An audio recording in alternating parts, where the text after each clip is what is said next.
Mga kabayan, kumusta? Nandito tayo sa KB Home Community dito sa Brevi at saka Novi Community. Tingnan po natin itong Plan 2469. Huwag kayong aalis. Tingnan natin sa loob.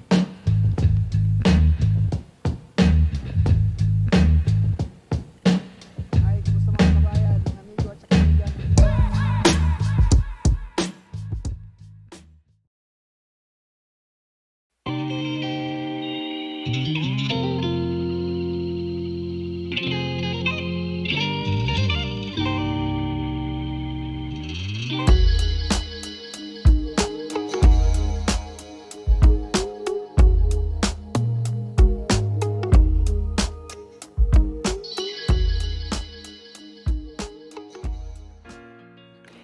Kumusta mga kabayan? Nandito tayo sa KB Home. Dalawa yung community dito, or bali tatlo. Yung first is Brevi, tapos yung isa is Novi, N-O-V-I, tapos yung isa is Lenora. Yung Brevi at saka Novi is magkatabi lang, so iisahin na lang natin.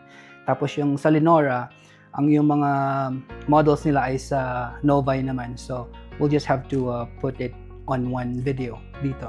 So yung sa Brevi na community, may ano sila. They have 5 models that they sell here sa Brevi. So yung first is yung Plan 1590, 1,590. So it has 1,590 square feet. Ano siya? 2-story homes, 3 beds, 2.5 bath, 2-car garage, and it starts at 432,990. So yung pangalawa naman ng plan is yung 1720. This is the house that we're staying right now, yung 1720. 2-story homes, of course, 1,720 square feet living space, 2-story homes, 3 bedrooms and a loft, parang maliit na loft lang, 2.5 bath and 2-car garage. It starts at 444,990. So parang yung 1590 is just a smaller version of the 1720. Yung next naman is yung 2069. So it has 2,069 square feet living space, 2-story, 4 bedrooms and a loft, 2.5 bath, 2-car garage. Tapos may optional bedroom siya and bathroom configuration sa taas. Okay? And then it starts at 471,990. And then yung next na model naman is yung 2124. This model is nandun siya sa Nova yung model, but we'll be going there anyway. So 2,124 square feet siya, 2-story, 3 bedrooms with den and loft. May office sa baba or parang den, 2.5 bath and a 2-car garage. So optional bedroom yung office sa baba. You could make it as a bedroom, and then automatically yung 1/2 bath, yung powder room na katabi niya, magiging full bath yun. Okay, sa first floor. That was yung sa 2124. And it starts at 476,690. And bago ko makalimutan, today's date is June 11, 2025. So you could base your pricing and terms ngayong date na to, June 11, 2025. Tapos yung HOA dito is $65 a month.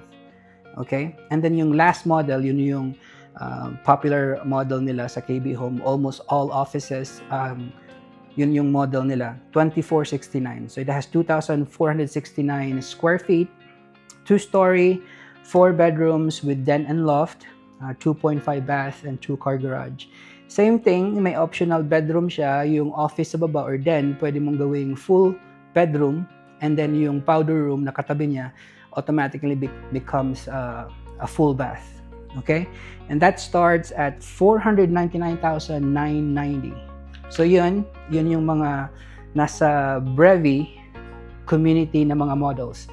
Now dito naman sa Novi, so yung floor plans nila, they have the single story. Yung first plan is yung plan 1203. So single story lang siya. It has 1,203 square feet living space, 2 to 3 beds. So pwede siyang 2 beds, tapos pwede siyang 3 beds rin. 2 bath, 2-car garage. Yeah, of course, yun yung 1,203 square living space niya.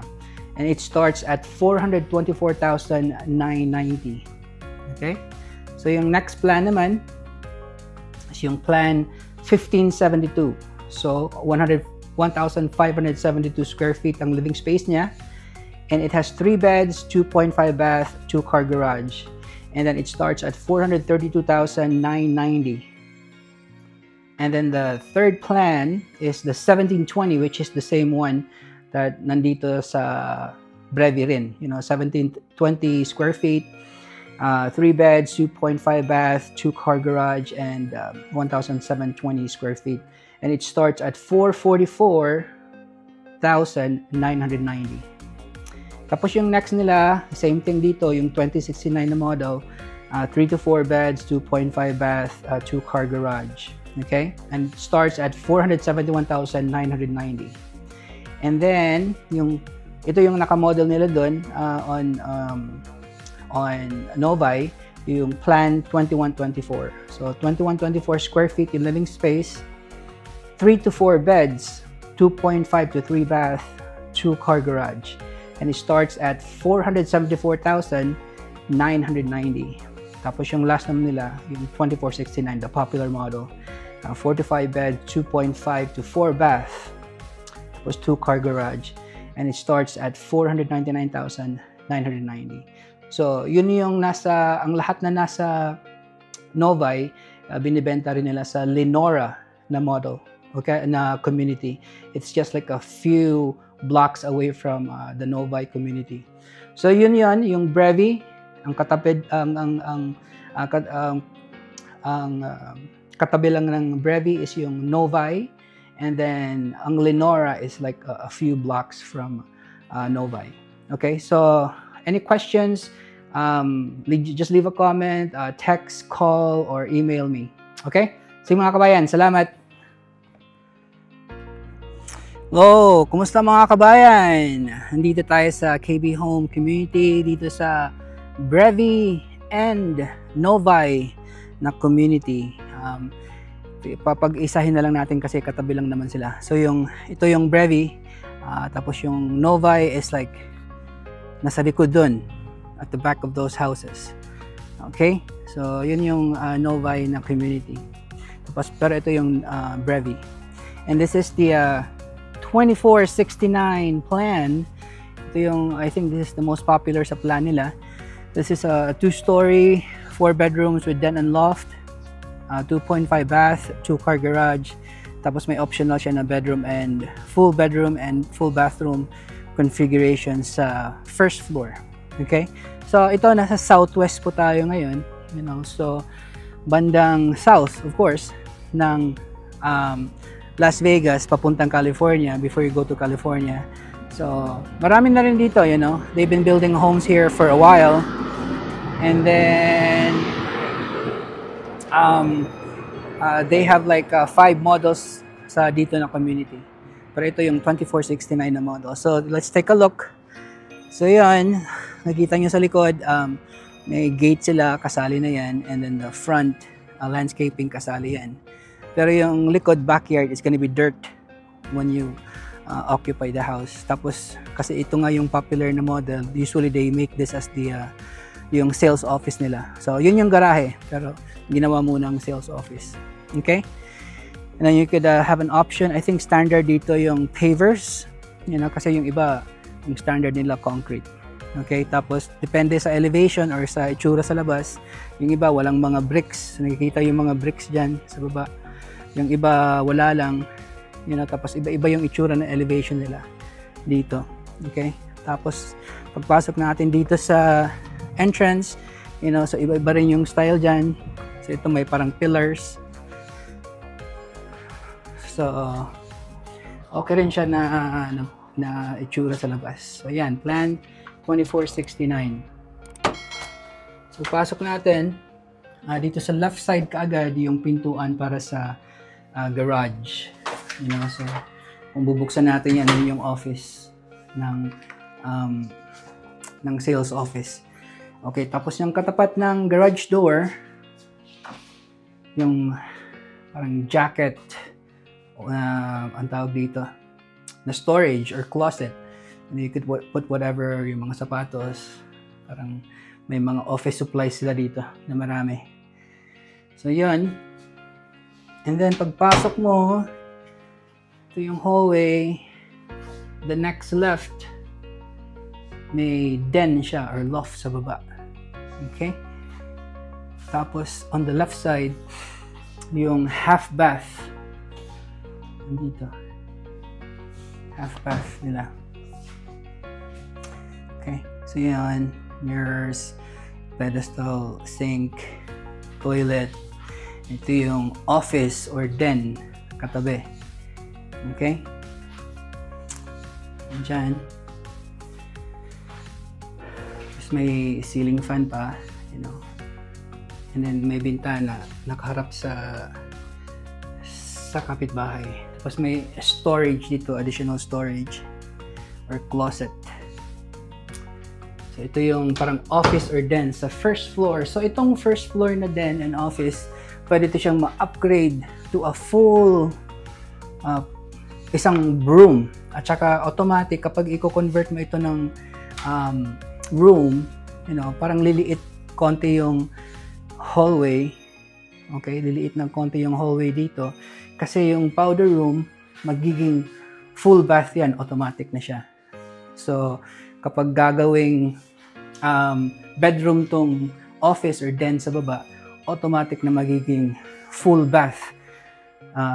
Parang combo tub with a shower itong nasa baba na room, na bathroom. Okay? Pero tapos, yun nga, yung itong hallway na medyo mas malapad, liliit ng konti, parang standard hallway siya para kakasya yung full bath dito.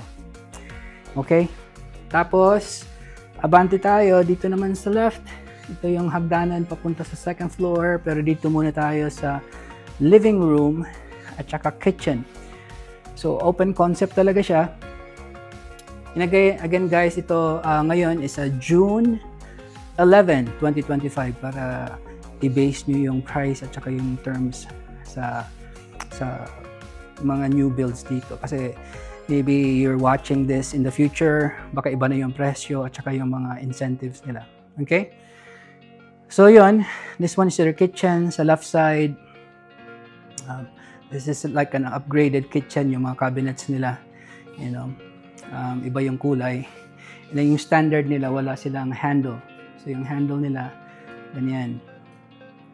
And this is like a 42-inch cabinet. Tapos yung ceiling nila is 9 feet. Okay? So yung standard is 8 feet. So mas maganda tingnan kasi yung standard nila na cabinet is 36 inches. So kapag 36 inches lang, parang may 1 feet na parang malaking space dyan. So it's good to make it as a 42 inches na or 4 feet na cabinet. Okay? Tapos yung countertops nila, yung upgraded is quartz. Yan, quartz yan, yung sa counter. And then yung standard feature nila is granite. Okay, tapos may standard microwave sila. And I think this is like an upgraded microwave. Tapos medyo semi-upgraded na stovetop at saka oven rin. Diyan, so parang may pang grill na whatever dyan sa gitna. Ito pwede ka mag air fry. Yan, hindi siguro malinaw. You press this para bubukas. Ayan. So, ano lang siya, medyo maliit. Malaki siya tingnan sa labas, pero medyo maliit siya. Okay? So, yun. Nandito naman sa gilid. So, mahaba yung ano nila, yung counter nila sa kitchen. So, maraming storage. It's nice. Standard na faucet. Kasali na yung dishwasher. So, yung kasali na appliances nila is dishwasher, oven, stovetop, and microwave. Okay, yung fridge and washer and dryer, usually hindi yan kasali. Pero minsan may program sila, sasali yan. You know, pero usually hindi. Tapos sa taas ng microwave, mayroon silang vent dito. You know, especially kapag nagluluto ka sa baba. Diyan. May vent dito sa taas ng microwave. and then lalabas sa vent doon sa labas ng bahay. Okay? Tapos dito naman, yung pantry. Nice pantry. Good size pantry. Okay? Yan. It's good. Tapos yung flooring nila, I think this is vinyl. Parang siyang imitation wood. Pero vinyl siya. And yung fridge, sa taas ng fridge, may ano pa, storage. Tapos sa gilid, may storage pa dyan. And then may bintana sa gilid facing the neighbor na wall dyan. And then dito, yung dining room. You know, so depende sa laki ng dining room mo. Parang ito, eksakto lang. Hindi masyadong malaki. Para hindi masyadong masikip. Tapos yung sliding door nila is 8 by 8 feet.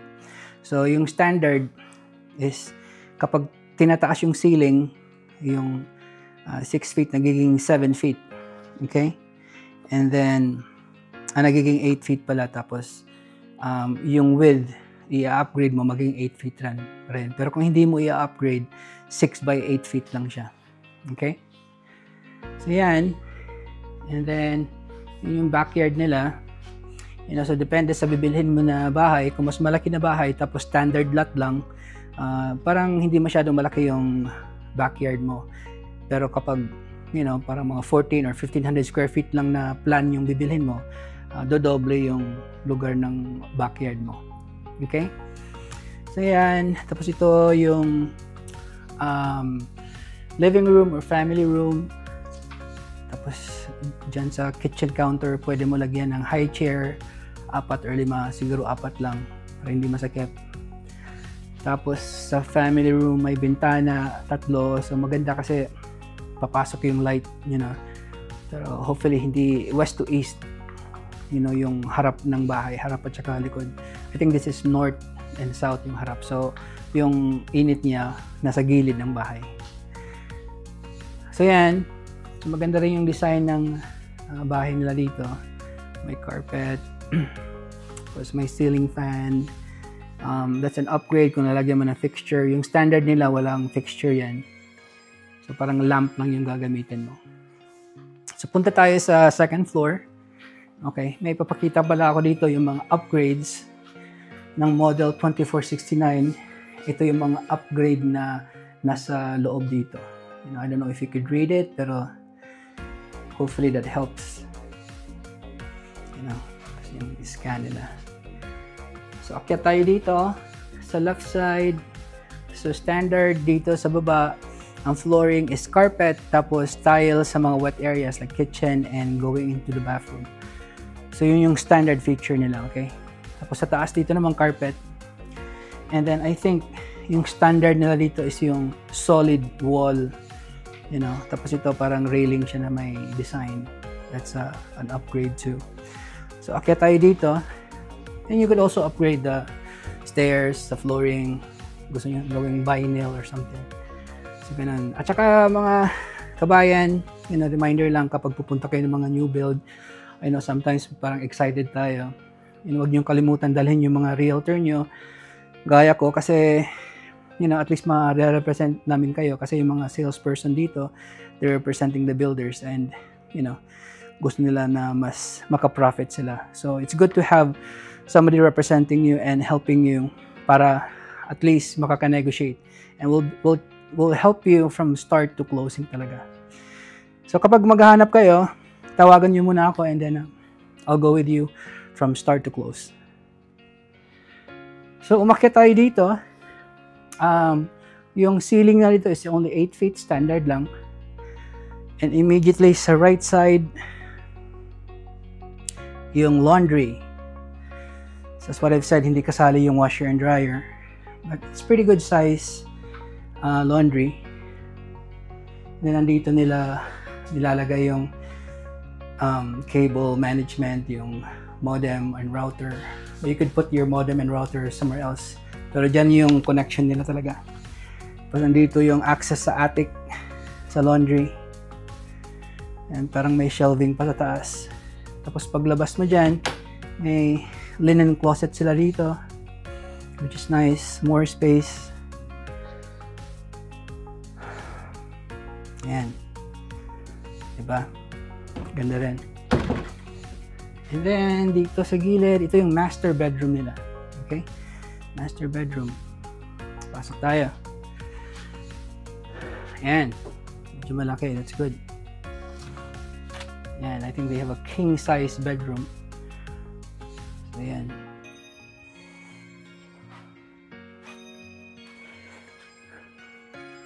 Tapos may bintana siya. Nakaharap siya sa backyard. Ayan. Backyard. Okay. May view dyan sa mga bundok. Kita pa dyan. So, maganda naman siya pagka-design. As you can see. Tapos dyan, ceiling fan. And dito, yung master bath. Pero before dyan, sa right side, yung walk-in closet. Medyo malaki rin. Yung hers and hers closet. Diyan. So, pero may additional pa dito sa gilid. Okay. Ayan. Damit ni ate. Ni kuya sa prom. Diyan. Tapos katapat naman dyan, yung master bath. So dito, I think this is an upgraded feature. Walk-in shower siya lahat. Tapos may malaking ano dyan, upuan. I think yung standard is tub. Separate tub. Tapos may maliit na walk-in shower. Okay? And then yung sink, double sink. Maraming storage sa baba. It's nice. Dyan. And then, more storage sa loob. Ay, storage. Toilet para sa loob. Natin yung dyan. Wala palang ilaw. Sira yung ilaw dito. Ayaw ang ilaw. So, yan. Ito yung toilet. Okay?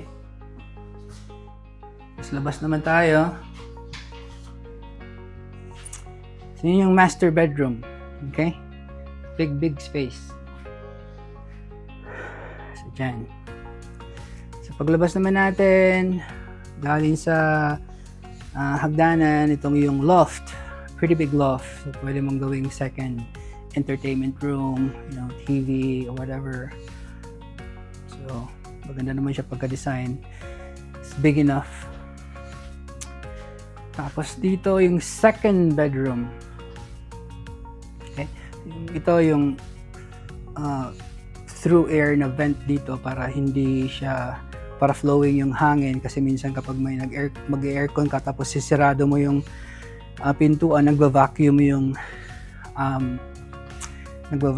hangin tapos mag-shut yung yung ibang mga pintuan. So yun yung purpose diyan. So ayan, ito yung second bedroom. Kung may baby ka, lagyan mo ng ganyan. Crib, and then may walk-in closet na maliit. Diyan. Baby stuff. It's good.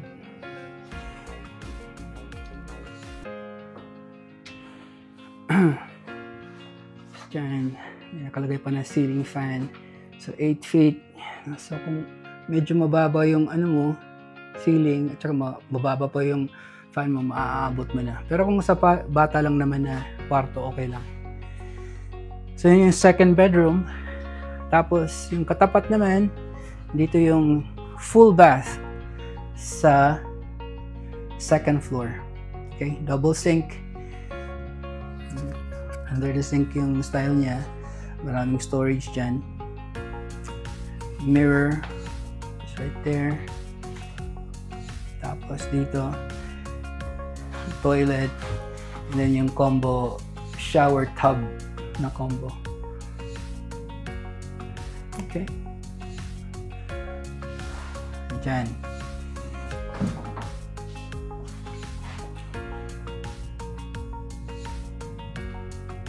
Tapos dito, ito yung pang-apat na kwarto.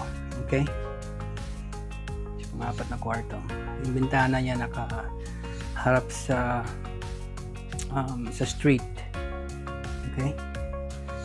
Yan. Kita-kita yung strip. So, bakante pa dyan. Malaki pa yung bakante.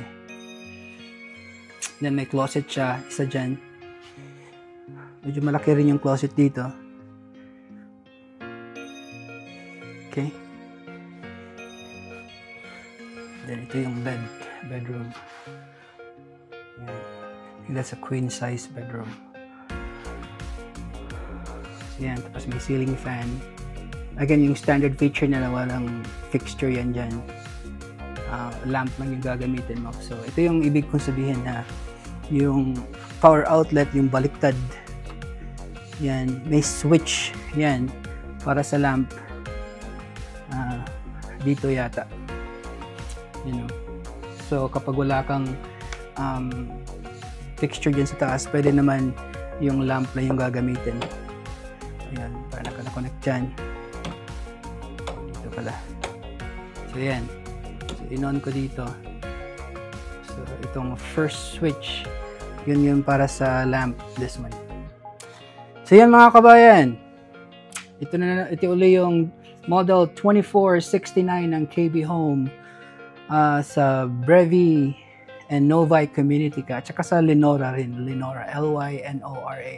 So, kung may mga tanong kayo or mga concerns, just leave a comment below, or you could call or text me or email me, and then I'll try to answer it as soon as possible mga kabayan. Sige mga kabayan, sa susunod uli, God bless, mag-ingat kayo at magsimba kada linggo. Bye! Kung ito na ang hinahanap mong bahay o gusto mo ng mas maliit, mas malaki o nasa ibang lokasyon, kahit resale man yan, masaya akong tumulong sa'yo. Call, text, email o mag-comment ka lang sa baba kung may tanong ka. Nandito lang ako, ready to help. At kung gusto mong updated sa mga bagong tours at tips, huwag kalimutang mag-subscribe. Maraming salamat sa panonood.